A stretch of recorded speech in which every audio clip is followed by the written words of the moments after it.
title of this mini podcast is Self-Sabotage. I had a doctor's visit earlier this week. Rather than go into the medical details, which are uninteresting, I instead want to comment on how I felt about this physician. It was a first-time visit with this MD, who is also a surgeon. I had a previous visit with his PA, the physician's assistant, for an evaluation, and this was a follow-up. Within the first 30 seconds, I did not like this man. To me, he epitomized the stereotype of the busy and important surgeon who's proficient in the operating arena, but sorely lacking in the people skills department. In a word, he was officious.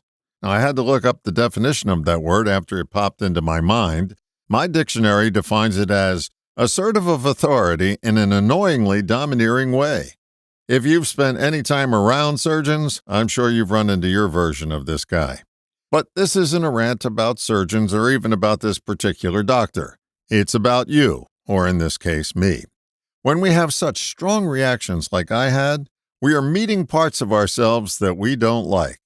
That doesn't mean we're just like the person, but the parts we have in common with them get triggered when we are in their company. We tend to immediately be at odds with them, and the communication suffers. I found myself gearing up for a verbal battle of wits until I recognized that I was there for his learned opinion, and I knew I wouldn't get it if I continued to give license to the parts of me that I don't like.